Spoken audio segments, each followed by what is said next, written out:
जय हिंद साथियों। स्वागत है आप सभी का आपके अपने YouTube चैनल ग्लोबल परीक्षा पर। देखिए यूपीएसआई 2025 के लिए हम लेकर आए हैं पृथ्वी बैच। इसमें हम अभी हिंदी स्टार्ट कर रहे हैं और हिंदी में पहला चैप्टर हम लेकर आए हैं वर्णमाला। यहाँ पर जो हम वर्णमाला चैप्टर देखने वाले हैं ये देखने वाले हैं प्रश्नोत्तर के माध्यम से, यानी यहाँ पर हमें क्वेश्चन आंसर देखने को मिलेंगे। क्वेश्चन आंसर के माध्यम से हम यहाँ पर चैप्टर समाप्त करने वाले हैं। इस तरह से हमारा एक चैप्टर समाप्त हो जाएगा। फिर इसी तरह से दूसरा चैप्टर हम देखेंगे, फिर तीसरा चैप्टर, और क्वेश्चन आंसर के माध्यम से हम यहाँ पर पूरी हिंदी इसी तरह से देखेंगे। ठीक, तो आइए शुरू करते हैं। और देखिए जो भी हमारे यूट्यूब चैनल पर नए हैं वो चैनल को सब्सक्राइब कर लें और वीडियो को अपने दोस्तों के साथ जरूर शेयर करें। तो आइए, पृथ्वी बैच का आज पहला दिन है तो शुरू करते हैं दोस्तों। पहला प्रश्न है, वर्णमाला किसे कहते हैं? शब्द समूह को, वर्णों के संकलन को, शब्द गणना को, या वर्णों के व्यवस्थित समूह को? प्रश्न पढ़ने पर तो बड़ा आसान लगता है, हम सोचते हैं ये हमारे तो याद ही होगा और बड़ा इजी प्रश्न है। लेकिन देखिए हम यहाँ पर विकल्पों में फंस जाते हैं। जैसे वर्णमाला किसे कहते हैं, तो शब्द समूह को और वर्णों के संकलन को, शब्द गणना को। तो शब्द देखते ही यहाँ पर ये काट देंगे, ये काट देंगे। लेकिन दो विकल्प हमारे पास अभी बचे हैं, वर्णों के संकलन को और वर्णों के व्यवस्थित समूह को। तो कुछ विद्यार्थी ये अनुमान लगाते हैं कि वर्णों का संकलन, यानी जो वर्ण संकलित किए गए हैं, एक जगह इकट्ठे किए गए हैं, वही क्या है, वर्णमाला है। जो हमारा ये ऑप्शन गलत है। यहाँ पर ऑप्शन हमारा सही है, ऑप्शन डी, वर्णों के व्यवस्थित समूह को। तो किस तरह से हम ये याद रखें जो परीक्षा हॉल तक ये प्रश्न हमारा सही हो जाए? तो देखिए, एक है वर्णमाला और एक है मोती की माला। मोती की माला। अब देखिए जब मोती की माला बनेगी दोस्तों, तो इस तरह से एक धागे में जब तक मोती नहीं पिरोए जाएंगे, यानी व्यवस्थित रूप में नहीं रखे जाएंगे, तब तक ये मोती की माला नहीं कहलाई जाएगी। तो ये तो हुई मोतियों की माला। और इस तरह से अगर मोती हम एक जगह इकट्ठे कर दें, संकलित कर दें मोतियों को, तो देखिए ये माला नहीं कहलाएगी। यानी एक जगह इकट्ठे किए हुए मोती, संकलित किए हुए मोती माला नहीं कहलाएगी, जब तक वह मोती व्यवस्थित या क्रमबद्ध रूप में धागे में ना पिरोए गए हों। तो इसी तरह से देखिए हमें वर्णों की माला बनानी है। तो कैसे याद रखेंगे? जब तक वर्ण जो है व्यवस्थित या क्रमबद्ध रूप से सजे हुए ना हो। तो दो शब्द हमें याद रखने हैं, एक तो व्यवस्थित और दूसरा क्रमबद्ध। ठीक, तो इसका आंसर हमारा डी सही हो जाएगा। अगला प्रश्न है, लिपि चिन्हों के क्रमबद्ध समूह को क्या कहते हैं? अक्षर, वर्ण, वर्ण समूह, या वर्णमाला? तो देखिए बात करें दोस्तों, जो वर्ण है हमारे उसको ही चिन्ह कहा जाता है, यानी लिपि चिन्ह कहा जाता है। जैसे ए हमने ये बना दिया, और अंग्रेजों की बात करें तो उन्होंने ए इस तरह से बना दिया या इस तरह से बना दिया। तो ये क्या है? ये एक तरह के चिन्ह ही है, एक तरह के संकेत ही है। अब यहाँ पर ए इस तरह से है, यहाँ पर ए इस तरह से है, तो इनको अलग अलग नाम दे दिया इन्होंने अपने। इस जो ये आकृति बनाने की कला है इसको नाम दे दिया रोमन, यानी ये रोमन कला। अब रोमन कला ना कह करके इसको हम कहते हैं रोमन लिपि। अब ऐसे ही जो हमारी ये हिंदी भाषा में लिखी गई आकृति है, बना हुआ ये जो चिन्ह है ए का, हमने इसको नाम दे दिया दोस्तों देवनागरी लिपि। देवनागरी लिपि। ठीक, तो देखिए ये भी ए है और ये भी ए है। ये हमारे मुंह से जो निकल रहा है ए, ये कहलाता है दोस्तों ध्वनि, यानी मुंह से निकली हुई जो आवाज है वो कहलाती है ध्वनि। इसी ध्वनि को जब हमने लिखा तो ये कहलाते हैं दोस्तों वर्ण।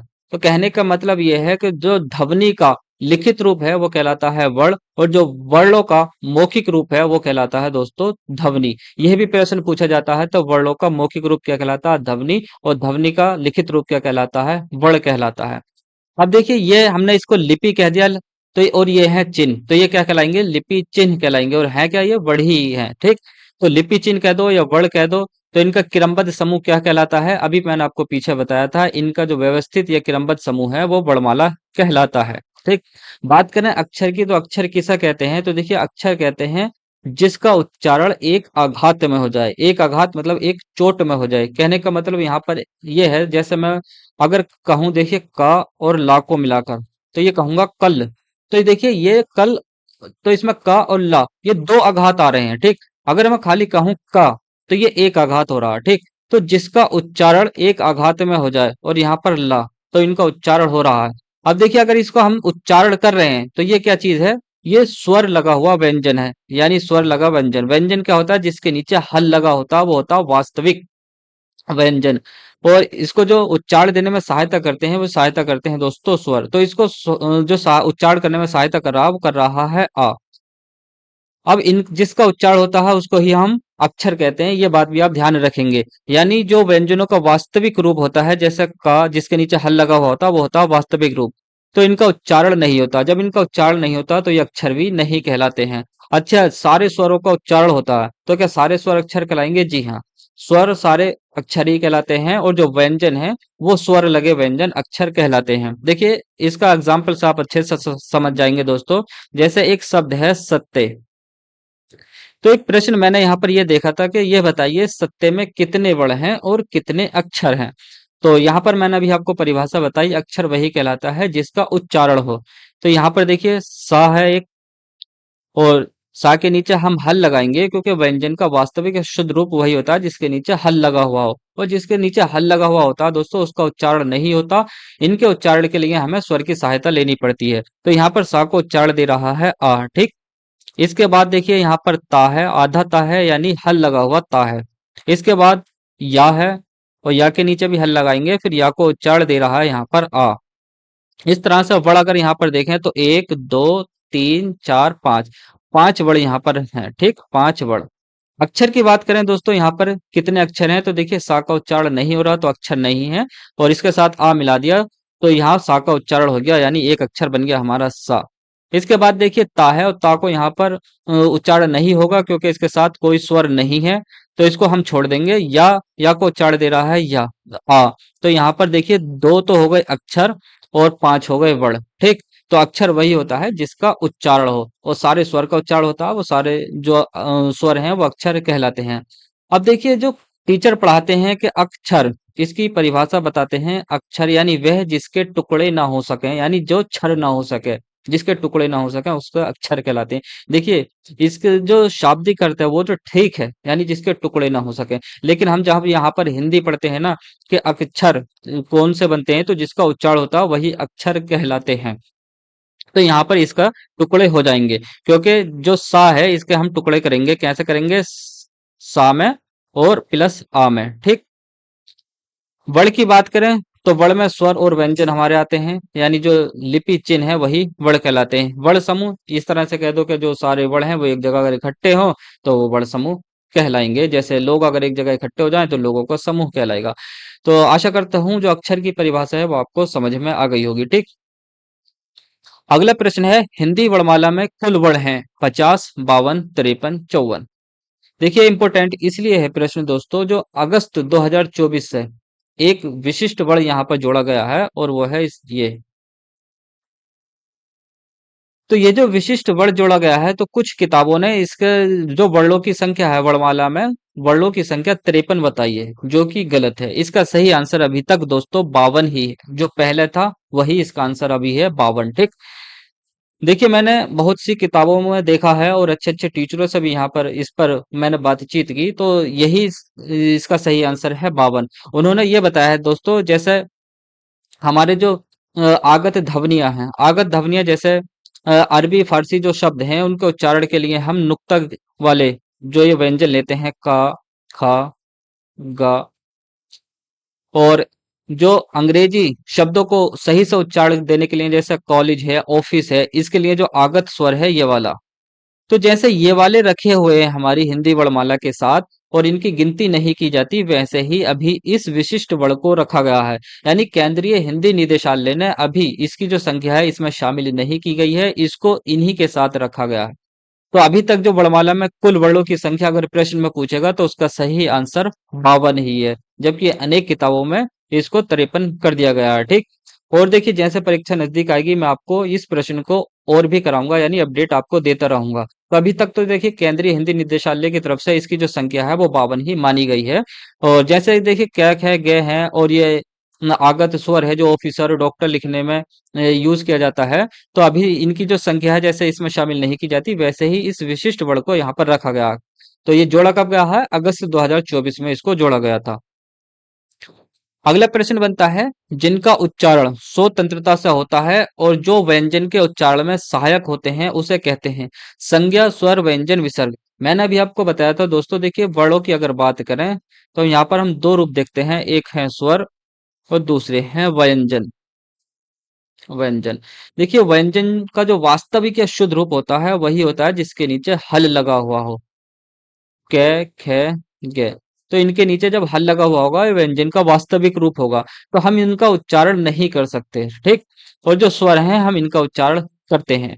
अच्छा, इनका उच्चारण करने के लिए हमें स्वर की सहायता यानी हेल्प लेनी पड़ेगी, ठीक। देखिए आप इसका उच्चारण करें, तो इसका उच्चारण करेंगे कै कै। तो देखिए उसके बाद में जो आ रहा है उस आ को हटाकर देखें तो आप इसका उच्चारण कर ही नहीं सकते। जब कै कहेंगे तो इसका मतलब है आप कै प्लस अ कह रहे हैं, ठीक। यानी इसके उच्चारण के लिए, व्यंजनों के उच्चारण के लिए हमें स्वर की सहायता ही लेनी पड़ती है। तो जिनका उच्चारण स्वतंत्रता से होता है और जो व्यंजन के उच्चारण में सहायक होते हैं उन्हें हम स्वर कहते हैं, ठीक। अगला प्रश्न है, हिंदी वर्णमाला में सामान्यतः कितने स्वर हैं? यहाँ पर ये तीन प्रश्न रखे हैं। तीनों प्रश्न के आंसर लगाने के बाद मैं आपको डिटेल में बताऊंगा। तो हिंदी वर्णमाला में सामान्यतः कितने स्वर हैं? इसका आंसर है बी 11। अगला प्रश्न इसी का है, हिंदी भाषा में कितने स्वर हैं? 13, 11, 14, 5। तो देखिए यहाँ पर भी मैं आंसर 11 लगाऊंगा। और जो ये प्रश्न है हमारा तीसरा इसका, कि हिंदी भाषा में कुल कितने स्वर हैं? यहाँ पर मैं इसका आंसर दोस्तों ए लगाऊंगा 13। कहने का मतलब यह है कि अगर पूछे आपसे कि हिंदी भाषा में स्वर कितने हैं, सामान्यतः स्वर कितने हैं, तो हमें 11 ही आंसर लगाने हैं जब तक इसमें कुल शब्द ना दे दिया गया हो। जब कुल शब्द देगा तब हमें इसका आंसर 13 लगाने हैं। देखिए बात करें स्वर की यहाँ पर, तो आ इ ई उ ई ए ऐ ओ और बड़ा ओ।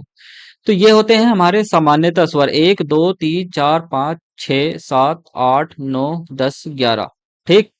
इसके बाद देखिए दो होते हैं आयोगवाह, अनुस्वार प्लस विसर्ग जो होते हैं, ठीक। तो इन्हें लगाकर कुल स्वर हमारे बन जाते हैं 13। इन्हें क्यों अलग रखा गया ये मैं आपको आगे बताऊंगा, ठीक। अगला प्रश्न बनता है, हिंदी भाषा में लघु या ह्रस्व स्वर की संख्या होती है। या तो देखिए लघु देकर पूछेगा कि लघु स्वर जो है उनकी संख्या कितनी, या ह्रस्व भी दे सकता है, ठीक। तो दोनों शब्द एक ही है, मैंने ओब्लिक यहाँ पर लगा दिया है, ठीक। तो हिंदी भाषा में लघु ओब्लिक ह्रस्व स्वर की संख्या कितनी होती है? 7, 11, 4 या 2। तो इसका सही आंसर है 4। कौन कौन से होते हैं? तो देखिए छोटा आ वाला, छोटी ई, छोटा ऊ और री, ये कहलाते हैं दोस्तों लघु या ह्रस्व स्वर। और इन्हीं को हम मूल स्वर के नाम से भी जानते हैं, मूल स्वर, ठीक। तो मूल स्वर दे के पूछ ले या लघु या ह्रस्व स्वर दे के पूछ ले, इनकी संख्या 4 होती है।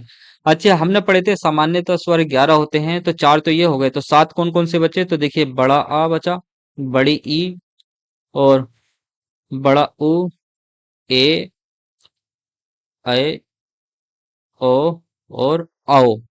तो 1, 2, 3, 4, 5, 6, 7, इस तरह से 7, 4 ये यहाँ पर 11 हो जाते हैं। तो इनको क्या कहते हैं? इनको कहते हैं दोस्तों दीर्घ स्वर, दीर्घ स्वर। ये हो गए लघु या ह्रस्व स्वर, इनको मूल स्वर के नाम से भी जाना जाता है। और ये हो गए दीर्घ स्वर हमारे, जिनकी संख्या 7 है, ठीक। अगला है, निम्न में दीर्घ स्वर कौन सा है? आ, ए ऐ ओ। अब देखिए यहाँ पर आप कहेंगे कि दीर्घ स्वर तो आपने ये बताए हैं 7, और इन्हीं में से आप पूछ रहे हैं कि निम्न में से दीर्घ स्वर कौन सा है? आ, ए ऐ ओ। तो यहाँ पर देखिए हम स्वर की बात करें दोस्तों, स्वर, देखिए ये जो प्रश्न बनता है यही है यूपीएसआई के लिए, यानी इसी तरह से प्रश्न पूछेगा। आप देखेंगे कि सारे के सारे दीर्घ स्वर हैं, फिर भी पूछ रहा है दीर्घ स्वर कौन सा है। तो देखिए ह्रस्व जो स्वर हैं इनको हम बांट कर देखते हैं। एक होते हैं दोस्तों ह्रस्व स्वर और दूसरे हैं दीर्घ स्वर, दीर्घ स्वर। ह्रस्व स्वर जो मैंने आपको बताए हैं, अ, ई, उ और री। और जो दीर्घ स्वर है हमारे साथ कौन कौन से हैं? बड़ा आ हो गया, बड़ी ई, बड़ा उ, ए ऐ ओ और बड़ा ओ। 1, 2, 3, 4, 5, 6, 7। तो देखिए इनमें जो ये तीन स्वर हैं दीर्घ स्वर में, बड़ा आ, बड़ी, बड़ा ऊ, ये जो बने हैं दोस्तों ये आपस में देखिए आ प्लस आ बन मिला तो ये बड़ा आ बन गया। और ऐसे ही ई प्लस ई बनी तो ये बन गई बड़ी ई। और उ प्लस उ मिला तो ये बन गया दोस्तों बड़ा उ। यानी एक जैसे वर्णों से जो मूल या जो ह्रस्व स्वर हैं उनके एक जैसे वर्णों से मिलकर जो बने स्वर हैं उन्हें कहते हैं हम दोस्तों सजातीय स्वर या मूल दीर्घ स्वर। ये मूल स्वर से मिलकर बने हैं ना, इनको हम कहते हैं मूल दीर्घ स्वर। क्या कहेंगे? मूल दीर्घ स्वर। तो ये कहलाएंगे हमारे मूल दीर्घ स्वर या सजातीय स्वर, क्योंकि समान जाति से मिलकर बने हैं। और ये बने हैं जैसे आ है, ए है दोस्तों, तो ये बना है आ, जो ए जो बना है आ प्लस ई से। तो ये अलग अलग से बने हैं, तो जब अलग अलग से बने तो इनको हम कहेंगे विजातीय स्वर। क्या कहेंगे? ये तो हो गए सजातीय और ये कहलाएंगे हमारे विजातीय, विजातीय स्वर। या इन्हीं को हम कहेंगे, जो ये चार हैं इनको कहेंगे संयुक्त स्वर। तो इतनी चीजें हमें याद रखनी है। ए ऐ औ जो है ये संयुक्त स्वर या विजातीय स्वर, और ये जो है मूल दीर्घ स्वर या सजातीय स्वर कहलाएंगे। और ये वाले हमारे जो कहलाएंगे ये मूल स्वर या ह्रस्व स्वर कहलाएंगे। ठीक। अब देखिए जो री है ये ह्रस्व स्वर में हमने रखी, लेकिन मूल दीर्घ स्वर में नहीं रखी। अच्छा, इसकी जो दीर्घ बनाया जाएगा वो इस प्रकार से बनाया जाएगा। इसके दो नीचे जो होंगी दो घुंडी होंगी, यहाँ पर एक है यहाँ पर दो। तो ये देखिए हमारी हिंदी में नहीं होती, ये संस्कृत में होती है। सही है। जो दीर्घ री है ये संस्कृत में होती है, हिंदी में नहीं होती। इसलिए मूल ह्रस्व स्वर की जो संख्या है हिंदी में वो चार है, और मूल दीर्घ स्वर की जो संख्या है वो यहाँ पर हमें तीन ही देखने को मिलती है, क्योंकि जो दीर्घ री है वो संस्कृत में होती है, हिंदी में नहीं होती। अब यहाँ पर प्रश्न बनता है कि निम्न में दीर्घ स्वर कौन सा है? तो यहाँ पर देखिए आ ए ऐ ओ। तो यहाँ पर ये तीन जो है ये कहलाएंगे संयुक्त या विजातीय स्वर, और ये है मूल दीर्घ स्वर। तो बात यहाँ पर मूल दीर्घ स्वर पूछना चाह रहा है प्रश्न में, तो हमारा ऑप्शन जो है ए यहाँ पर सही हो जाएगा। ठीक।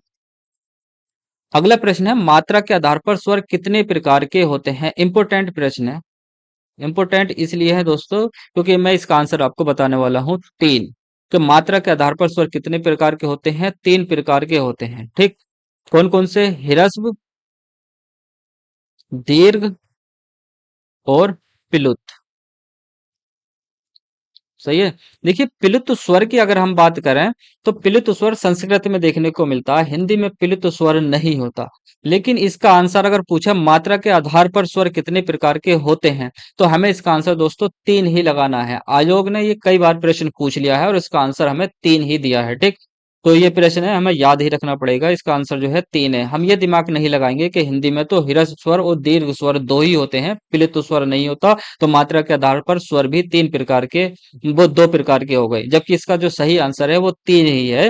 वीडियो 2018 में ये प्रश्न पूछा गया था, तब भी इसका आंसर तीन ही है। मैंने कई किताबों में इसका आंसर देखा दोस्तों, तीन ही है। तो इसका आयोग जो आंसर देता है वो तीन ही देता है। इंपोर्टेंट इसलिए ये प्रश्न बन जाता है कि मात्रा के आधार पर स्वर कितने प्रकार के होते हैं? तीन प्रकार के होते हैं। हिंदी में देखिए प्लित स्वर नहीं होता, प्लित चिन्ह के नाम से होता है। इस तरह से एस की आकृति बनी होती है। जैसे हमें ये जो ह्रस्व स्वर है, जैसे ये होता है एक मात्रिक, बहुत कम समय के लिए इसको खींचा जाता है। और जो दीर्घ स्वर होता है वो ह्रस्व स्वर से दो गुना खींचा जाता है। और जो प्लित स्वर होता है वो तीन गुना समय के लिए खींचा जाता है। यानी जब हम किसी को पुकारने के लिए उन शब्दों का यूज करें तब हम प्लित चिन्ह हिंदी में लगा देते हैं। जैसे हमें पुकारना हो राधा, तो इस प्रकार से हम ये बना देंगे। ठीक। इस प्रकार से तो हम ये खींच कर पढ़ेंगे राधा, जब आवाज को यानी पुकारने के लिए शब्दों में इसका यूज किया जाता है, जब पुकारने की बात यहाँ पर की जाती है। अगला प्रश्न बनता है किस स्वर को मध्य स्वर कहते हैं? आ को, उ को या छोटी ई को? तो देखिए मध्य स्वर, अग्र स्वर, पश्च स्वर, ये जो बांटे गए हैं दोस्तों, ये बांटे गए हैं जीभ के आधार पर, यानी ये हमारी जीभ होती है इस तरह से। तो जो ये भाग है दोस्तों हमारा अग्र वाला जीभ का, और ये है मध्य वाला, और ये है पश्च वाला। देखिए जो ये तो आपको किताबों में भी लिखा हुआ मिल जाएगा, लेकिन ये जो वीडियो आपको मिल रही है ये हमारा मकसद है आपको याद कराना और इन प्रश्नों को एग्जाम हॉल तक लेकर जाना।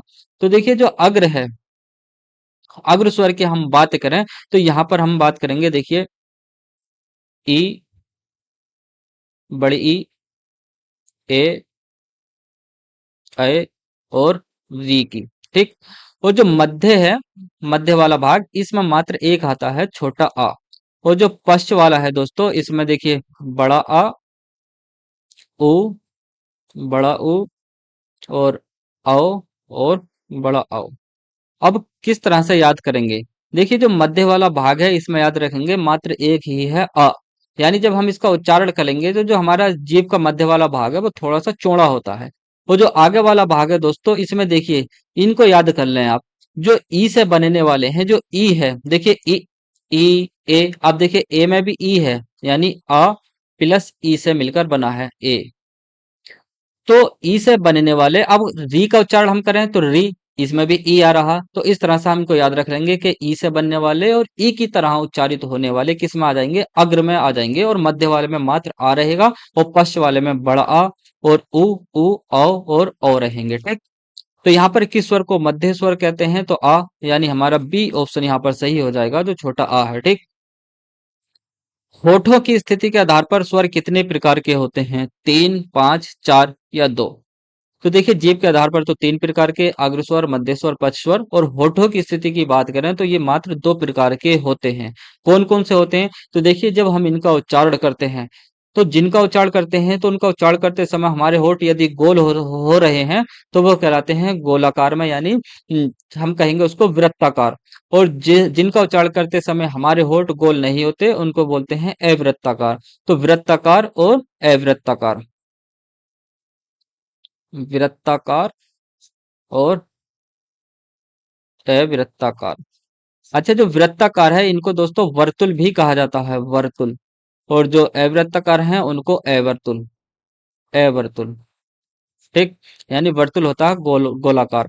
तो देखिए वृत्ताकार, वृत्ताकार के साथ जब आ लगा दिया तो ये बन गया जो वृत्ताकार नहीं है, यानी जो गोल नहीं है। ऐसे ही वर्तुल को विलोम बनाने के लिए हमने आ जोड़ दिया, जैसे सत्य है, और सत्य का विलोम बनाने के लिए हम इसमें आ जोड़ देते हैं असत्य, ये क्या बन जाएगा, असत्य बन जाएगा।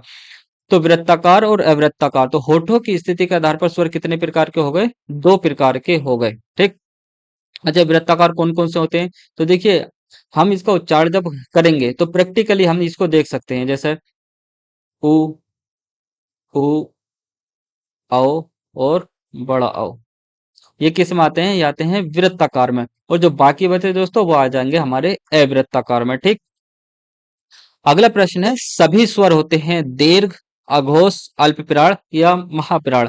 तो देखिए दीर्घ की अगर बात करें तो अभी हम पीछे कई बार चर्चा कर चुके हैं कि स्वर ह्रस्व स्वर भी होते हैं, दीर्घ स्वर भी होते हैं, तो यह वाला तो गलत हो जाएगा, क्योंकि स्वर ह्रस्व भी होते हैं। तो इसने कहा कि सभी स्वर दीर्घ होते हैं। अघोष, तो देखिए इस अघोष, अल्पप्राण और महाप्राण पढ़ने से पहले थोड़ी सी दोस्तों व्यंजन पर चर्चा कर लेते हैं, क्योंकि स्वर तो मैंने आपको बता ही दिए 13 के 13 लिख कर। व्यंजन की अगर हम बात करें, देखिए व्यंजन, तो पहले आते हैं स्पर्श व्यंजन, स्पर्श व्यंजन।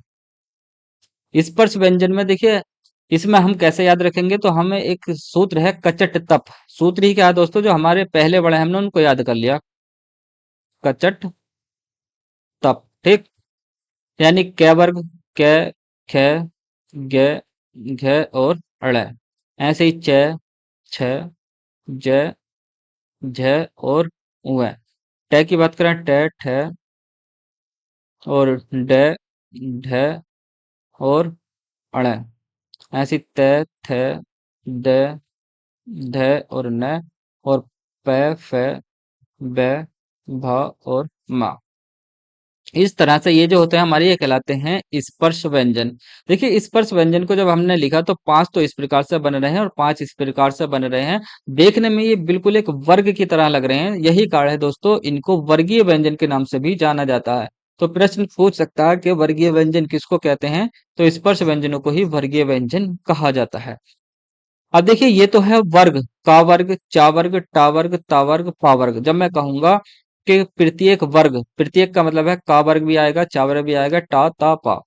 और कहूंगा पहला वर्ग, तो यह है देखिए पहला वर्ग, यह है दूसरा, यह है तीसरा, यह है चौथा, यह है पांचवा। यानी कै वर्ग का पहला वर्ग, कै वर्ग का दूसरा वर्ग, कै वर्ग का तीसरा वर्ग। ठीक, इसके बाद दोस्तों हम बात करें, देखिए ये तो है स्पर्श व्यंजन, और 4 होते हैं अंतस्थ, अंतस्थ व्यंजन। अंतस्थ व्यंजन में कौन कौन से आते हैं, तो अंतस्थ में आते हैं य, र, ल और व। और 4 होते हैं ऊष्म व्यंजन, ऊष्म व्यंजन कौन कौन से आते हैं, श, स, स और ह। ठीक, तो ये है अंतस्थ, ये है ऊष्म, और 2 है हमारे द्विगुण। द्विगुण कौन कौन से हैं, ळ और, क्रम से लिखेंगे, ये वाला ळ और ये ळ। ठीक, और 4 होते हैं हमारे दोस्तों संयुक्त व्यंजन, संयुक्त व्यंजन कौन कौन से? तो देखिए छा, तिरा, सिरा और ज्ञा। देखिए ये हो गए 25, 26, 27, 28, 29, 30, 31, 32, 33। तो का से लेकर हा तक ये तो हमारे मूल व्यंजन भी कहलाते हैं। मूल व्यंजनों की संख्या होती है दोस्तों 33, का से लेकर हा तक। 33, 34, 35, 36, 37, 38, 39, इनकी संख्या कितनी हो गई? 39। और 13 हमने अभी स्वर देखे थे, ठीक। तो 13 स्वर देखे थे, तो इनकी संख्या देखिए 9 और 3 12, 3 और 1 4 और 1 5, इस प्रकार से अभी 52 वर्ड हमारे यहाँ पर आते हैं। अब यहाँ पर कहने का मतलब यह है कि आप मोटा मोटा देख लें कि स्पर्श व्यंजन का से लेकर मा तक यानी कैसे याद रखेंगे? कचट तप यानी का वर्ग, चा वर्ग, टा वर्ग, ता वर्ग, पा वर्ग। इसके बाद अंतस्थ या रा लावा, ऊष्म व्यंजन शा का सा हा, और द्विगुण दो है हमारे संयुक्त व्यंजन छा तिरा सिरा ज्ञा। यानी संयुक्त व्यंजन जो है दो व्यंजनों से मिलकर बने हैं, ठीक। यानी जैसे छा है ये, तो छा जो बना है ये का प्लस सा से मिलकर बना है, सही है इससे। तो इस तरह से ये चार संयुक्त व्यंजन है हमारे। अब देखिए बात करें अघोष की, तो जैसे ही मैं अघोष अगर आप कहीं भी देखें तो मात्र इतना सा याद रख लेना, अघोष में जो वर्ड आते हैं वो आते हैं 12 सा। एक बार और याद करेंगे दोस्तों, अघोष में आते हैं 12 सा। कैसे याद रखेंगे? अघोष में आते हैं 12 सा। अब देखिए 12 का मतलब है यानी प्रत्येक वर्ग का पहला वर्ण। अब प्रत्येक वर्ग का कौन सा हो गया? तो हम वर्गीय व्यंजन यानी स्पर्श व्यंजन की बात कर रहे हैं। प्रत्येक वर्ग का पहला वर्ण यानी काका, चाका, टाका, ताका, पाका, इसका पहला वर्ण ये आ गया। तो कचट तब किस में आ रहा? अघोष में आ रहा है। अब 2 नंबर की बात करें तो ये दो दर्शा रहा है कि प्रत्येक वर्ग का दूसरा वर्ण। तो प्रत्येक वर्ग का दूसरा वर्ण खा, छा, ठा, था, फा, ये आ रहा है। तो अघोष में हमारे ये आगे वाले दोनों आ गए, ठीक। आस अघोष, आस आगे वाले। तो आगे वाले जो हैं हमने 12 यानी पहला वर्ण और दूसरा वर्ण। और यहाँ पर जो सा मैंने लिखा है 12 सा, इस सा का मतलब है दोस्तों तीनों सा यहाँ पर देखने को मिलेंगे, शा, सा और सा। ये हमारे 3 सा होते हैं, ठीक, व्यंजन में। इसको देखिए अलग करने के लिए जैसे मैं यहाँ पर जो उच्चारण कर रहा हूँ शा, सा, सा, लेकिन मैं हमेशा ऐसा उच्चारण नहीं करूंगा। तो आपको कैसा पता चलेगा कौन सा सा यहाँ पर मैं बोल रहा हूँ?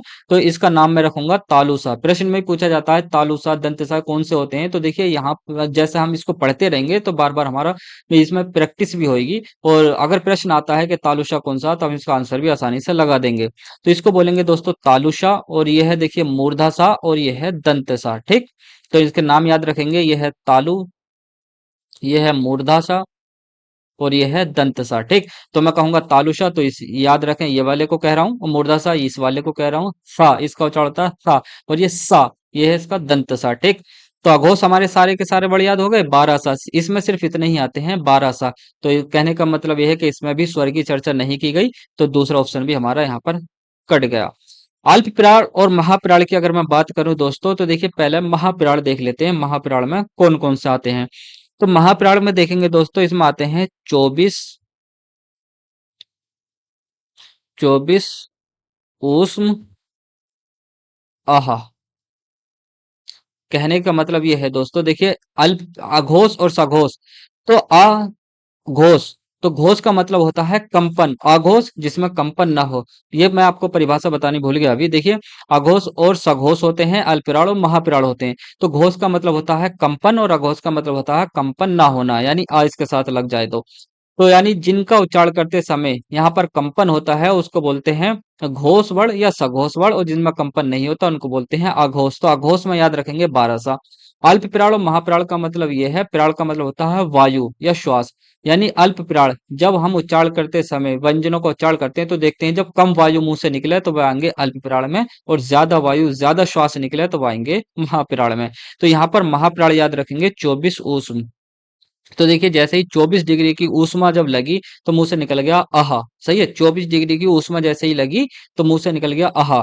तो यहाँ पर देखिए विसर्ग आ जाएगा। ऊष्म, ऊष्म में कौन कौन से आते हैं? तो शा, सा, हाथ, ये चारों आएंगे। और दो चार का मतलब है कि प्रत्येक वर्ग का दूसरा वर्ण और प्रत्येक वर्ग का चौथा वर्ण। अब यहाँ पर देखिए दूसरा और चौथा जब हमने महाप्राण में ले लिया और सारे के सारे स्वर इसमें नहीं आए, तो अल्प प्राण की बात कर लेते हैं। तो अल्प प्राण में 2 और 4 यहाँ पर निकाल दो, तो कौन कौन से बचे दोस्तों? पहला बचा, तीसरा बचा और 5वां बच गया। अब कहने का मतलब यहाँ पर यह भी आ जाता है दोस्तों, याद करने के उद्देश्य से, क्योंकि ये चीजें तो आपको किताबों में भी मिल जाएंगी, लेकिन हम यहाँ पर जो याद करने के कुछ ट्रिकें लगाएंगे वो ये है कि देखिए अल्पप्राण और महाप्राण, तो इनमें अगर देखें तो बड़ा कौन सा लग रहा, महा, और अल्प का कहने का ही मतलब है कम या छोटा। तो देखिए यह कहलाते हैं दोस्तों विषम संख्याएं, और यह कहलाती हैं सम संख्याएं, 2 और 4। तो आप मुझे बताएं, देखने में सम संख्याएं और विषम संख्याओं की अगर बात करें तो बड़ी लगती हैं, देखिए जो सम संख्याएं होती हैं वो बड़ी लगती हैं और विषम संख्याएं छोटी लगती हैं, ठीक। तो यहाँ पर जो महाप्राण है उसमें 2 और 4 सम संख्या रखेंगे, और अल्प प्राण में 1, 3, 5 रखेंगे। तो देखिए इसके साथ हम रखेंगे अंतस्थ, क्योंकि यहाँ अंतस्थ नहीं आया, अंतस्थ यहाँ पर हम रख लेंगे। तो अंतस्थ व्यंजन इसमें आ जाएगा। अंतस्थ का मतलब होता है दोस्तों मध्य से, यानी दो अगर मैं यहाँ पर लाइनें खींचूं तो इसके मध्य से जो होकर जाएगा, तो इस तरह से तो ऐसे ही अंतस्थ वर्ण होते हैं दोस्तों। जब हम इनका देखिए स्पर्श व्यंजन का उच्चारण करते हैं तो मुख के किसी न किसी भाग को ये टच करते हैं। जब टच करते हैं इसी कारण ये स्पर्श, यानी स्पर्श कर रहे हैं तो स्पर्श व्यंजन कहलाते हैं। और जो अंतस्थ व्यंजन है दोस्तों ये टच नहीं करते, स्पर्श नहीं करते, बल्कि छूने का प्रयास सा करते हैं, यानी मध्य से होकर गुजर जाते हैं। टच करने का तो प्रयास करते हैं लेकिन टच नहीं कर पाते, इसलिए मध्य से निकल जाते हैं, इसीलिए इनको हम अंतस्थ कहते हैं। या इनको ईसत स्पर्शीय व्यंजन भी कहा जाता है, ईसत स्पर्शीय व्यंजन, ईसत स्पर्शीय व्यंजन किसको कहा जाता, अंतस्थ को कहा जाता। ईसत स्पर्श का मतलब होता हल्का सा छूने का प्रयास करना। तो देखिए मध्य की बात कर रहे हैं तो इन संख्याओं में तो कोई मध्य संख्या नहीं आ रही, इनके बीच में मध्य संख्या आ रही है 3, तो ये मध्य में है, तो इस तरह से भी याद रख सकते हैं कि अंतस्थ मध्य वाले के साथ आएगा भाई। तो अंतस्थ मध्य वाले के साथ आएगा, और अंतस्थ में कौन कौन से, यारा लावा। अब इसमें हमने विसर्ग ले लिया, तो यहाँ पर दोस्तों अनुस्वार बचा, एक अनुस्वार बचा, और सारे 11 स्वर हमारे यहाँ पर बचे। जो 11 स्वर हैं वो आ जाएंगे अल्प प्राण में, ठीक। इसको इस तरह से हल कर लेंगे अलग। तो यहाँ पर जो हमारा आंसर बन जाएगा, 11 स्वर किस में आ रहे हैं, अल्प प्राण में आ रहे हैं। तो हमने यहाँ पर अघोष देख लिया, महाप्राण देख लिया, हमारा सघोष बचा, यानी घोष या सघोष, घोष या सघोष, यानी अघोष का मतलब है कंपन, नहीं आ लग गया तो घोष का मतलब है कंपन, और सघोष का मतलब है कंपन के साथ। अब देख लें यहाँ पर 12 आ गया, तो इनको 12 को दोस्तों हटा दो, यानी 12 जब हटा देंगे तो कौन सी संख्याएं बच जाएंगी, हमारी बच जाएंगी 3, 4, 5। अब बहुत अच्छी बात दोस्तों, क्योंकि 12 यहाँ पर निकल गया, 3, 4, 5। अभी तो हमने यहाँ पर बताया था इसके बीच में जब संख्या मध्य में आ रही है, जब मध्य में यहाँ पर भी आ रही है, जब मध्य में आ रही है तो ये क्या बन जाएगा, अंतस्थ भी इसके साथ आ जाएगा, अंतस इसके साथ आ गया। अब तीनों शाह तो यहाँ पर आ गए, तो क्या बचा था यहाँ से, एक हा बचा था, वो हा भी यहाँ पर आ गया, ठीक।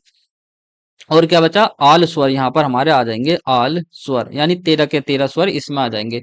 तो अघोष भी, अल्पप्राण भी, महाप्राण भी मैंने यहाँ पर आपको इतना बता दिया है। पेज छोटा है, ज्यादा ही घना हो गया, लेकिन बाद में मैं दोबारा से इसकी रिवीजन आपको कराऊंगा, ठीक। तो आशा करता हूँ मोटे मोटे तौर पर आपको यहाँ पर समझ में आ ही गया होगा, ठीक। जब 2-3 बार यहाँ ये चीजें निकलेंगी, अघोष, सघोष, अल्पप्राण, महाप्राण, तो आपको रट जाएगा ये। अगला प्रश्न यहाँ पर है, निम्नलिखित में से सजातीय स्वर कौन सा है। तो अभी पीछे हमने यहाँ पर चर्चा की थी, देख लेंगे। ए जो है संयुक्त स्वर है, ओ भी संयुक्त है, औ भी संयुक्त है। उ जो है दोस्तों ये सजातीय है, यानी समान जात से बना है। उ प्लस उ से मिलकर बना है, बड़ा उ, तो ये क्या हो जाएगा, सजातीय स्वर हो जाएगा हमारा, ठीक। इसको मूल दीर्घ स्वर के नाम से भी जाना जाता है। अगला है, उच्चारण स्थान की दृष्टि से हिंदी के अ और अ स्वर हैं तालव्य, मूर्धन्य, ओष्ठे या ओष्ठे। जैसे मैंने अभी पीछे आपको बात बताई थी, ये जो है हमारा तालुषा है, ये जो है मूर्धा सा है, और ये जो है दंत सा है। तो देखिए इस तरह से प्रश्न पूछे जाते हैं कि उच्चारण स्थान की दृष्टि से हिंदी के आ और आ स्वर हैं, तालव्य हैं, मूर्धन्य हैं, ओष्ठ्य हैं, कंठ हैं। ये मैं आपको सूत्र के माध्यम से बताऊंगा, बहुत ही आसानी से आपके याद होने वाले हैं। तो आज ये प्रश्न है तो एक सूत्र बताऊंगा, और कल को अगर दूसरा प्रश्न आता है तो दूसरा। इस तरह से मैं प्रश्न रखूंगा कि सारे के सारे सूत्र यहाँ पर आ जाएं, यानी प्रश्न इस तरह से संजोए गए हैं दोस्तों, ये मैंने बना कर रख ली हैं सारी शीटें। तो इस तरह से संजोए हैं कि पूरा जो हमारा वर्णमाला चैप्टर है वो आसानी से यहाँ पर कवर हो जाए। फिर भी देखिए, जैसे ही मैं चैप्टर को यहाँ पर समाप्त कराऊंगा, उसके बाद मैं आपसे पूछूंगा कि बताइए किस टॉपिक से प्रश्न रह गया है। तो आप भी मुझे बताते जाएं कि ये वाला प्रश्न रह गया है, ये वाला टॉपिक यहाँ पर रह गया है। इस तरह से हम चैप्टर समाप्त करेंगे, उसके बाद ही दूसरा चैप्टर लगाएंगे। फिर दूसरा चैप्टर भी दोस्तों इसी तरह से समाप्त करेंगे, फिर तीसरा चैप्टर लगाएंगे, और इसी तरह से हम हिंदी को कवर करते हुए चले जाएंगे। तो देखिए, बीच बीच में दोस्तों मैं शब्दों की वीडियो जरूर लेकर आऊंगा, यानी पर्यायवाची हो गए, विलोम शब्द हो गए, क्योंकि शब्दों पर हमें जब तक कमांड नहीं होगी तब तक हमें देखिए हिंदी अच्छे से समझ में नहीं आ सकती। तो यहाँ पर उच्चारण स्थान की दृष्टि से हिंदी आ और आ यहाँ पर हम देखने वाले हैं। तो देखिए, एक सूत्र यहाँ पर याद रख लेना, अ कु हा विसर्ग, ये है आकुहा विसर्ग, आकुहा विसर्ग, आकुहा विसर्ग। तो आकुहा विसर्ग नाम वाले, आकुहा विसर्ग नाम वाले कंठे, आकुहा विसर्ग नाम वाले कंठे, रिवीजन करें मेरे साथ, आकुहा विसर्ग नाम वाले कंठे, आकुहा विसर्ग नाम वाले कंठे, आकुहा विसर्ग नाम वाले कंठे। अब यहाँ पर देखिए, आ का मतलब है दोस्तों आ, और बड़ा आ दोनों यहाँ पर, और का पर यहाँ पर ऊ की मात्रा लग रही है, तो इसका मतलब है का वर्ग। का वर्ग का मतलब क्या हो गया, का, ख, ग, घ और अड़ा, ये सब के सब। और देखिए, सबके नीचे दोस्तों हल लगा हुआ, यानी व्यंजन का शुद्ध रूप वही होता है जिसके नीचे हल लगा हो, वही वास्तविक रूप कहलाता है। इसके बाद दोस्तों हा, और इसके बाद विसर्ग।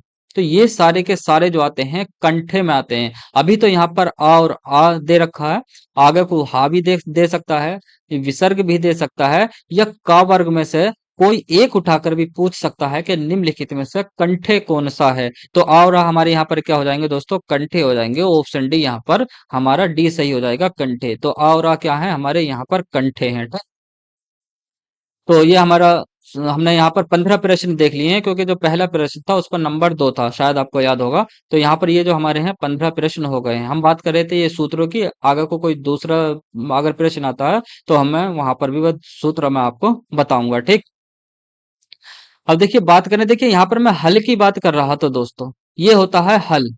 कहते हैं इसके नीचे हलंत लगा दो, हलंत नहीं होता दोस्तों, इसको हल कहते हैं। सही है, क्योंकि बहुत से विद्यार्थियों के, बहुत से मैंने अपने साथियों के मुंह भी सुना है कि ये लिख के कहते हैं इसके नीचे हलंत लगा दो। ये हलंत नहीं होता, इसका नाम है हल, हल। ठीक।